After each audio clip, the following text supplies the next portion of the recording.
বর্তমানে আছি গগনটিলায়। গগনটিলা থেকে আমরা এখন যাব কুলাউড়ার কালা পাহাড়ের উদ্দেশ্যে। কালা পাহাড় গগনটিলা থেকে স্পষ্টই দেখা যায়, অনেক বড় একটা উঁচু পাহাড়। যে পাহাড়টি মূলত হচ্ছে কালা পাহাড় এবং এই ভিউগুলো সাধারণ। জঙ্গলের ভেতরে বর্তমানে আছি। এটা হচ্ছে একটা চা বাগান। এই চা বাগানটির নাম হচ্ছে গাজীপুর চা বাগান, যেটা কুলাউড়ায় পড়েছে। এটা মূলত কোম্পানি হচ্ছে ইস্পাহানি কোম্পানি এবং অসাধারণ একটা জায়গা এই গগনটিলা। এই যে নিরিবিলি কোলাহল মুক্ত একটা জায়গা, এই জায়গায় আপনারা আসুন, দেখবেন ভালো লাগবে।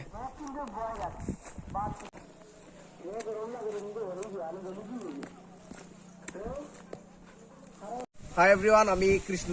এই মুহূর্তে আছি মৌলভীবাজার জেলার কুলাউড়া উপজেলার চমৎকার একটা টিলা, যে টিলাটির নাম হচ্ছে গগনটিলা।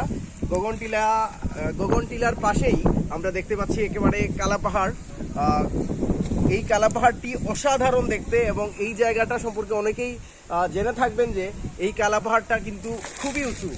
কুলাউড়ার সবচেয়ে উঁচু জায়গাটি হচ্ছে এই কালা পাহাড় এবং আমরা আছি গাজীপুর চা বাগানের একটি টিলা, চমৎকার টিলা, যে টিলাটি হচ্ছে গগনটিলা। হ্যাঁ এভরিওয়ান, আমি এখন গগনটিলা থেকে নেমে যাচ্ছি। গগনটিলা থেকে আমরা এখন যাব কুলাউড়ার আরও একটা বিশেষ জায়গা, যে জায়গাটা মূলত হচ্ছে লাঠি টিলা। তারপর লাঠি টিলা থেকে আমরা যাব জুড়ির বাসবন এবং কুলাউড়ার সবচেয়ে উঁচু পাহাড় যেটা হচ্ছে কালা পাহাড়। কালা পাহাড়ের দিকেই আমরা যাব। আজকে যদি আমাদের সময় থাকে তাহলে আমরা কালা পাহাড়ে একটু এক্সপ্লোর করার চেষ্টা করব, কিন্তু ঘড়িতে এখন বেজে গেছে প্রায় 1টা বেজে গেছে।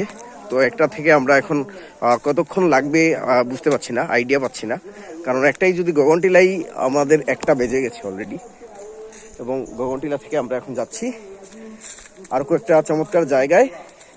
তো বন্ধুরা, আপনারা যদি আমার এই চ্যানেলটিতে নতুন হয়ে থাকেন তাহলে অবশ্যই সাবস্ক্রাইব করুন। কুলাউড়ার বিভিন্ন জায়গা, কুলাউড়া, মৌলভীবাজার এবং সিলেট শ্রীমঙ্গল থেকে শুরু করে সিলেটের বিভিন্ন জায়গা, যে জায়গাগুলো অত্যন্ত চমৎকার, সেই জায়গাগুলোর ভিডিওই আমি মূলত আমার এই চ্যানেলে আপলোড দিয়ে থাকি। এবং আমার একটি ছোট পেজ আছে, পেজের নাম হচ্ছে কৃষ্ণপদ দেবনাথ, আমার নাম দিয়ে। সেই পেজটিকে আপনারা ফলো করুন। ধন্যবাদ।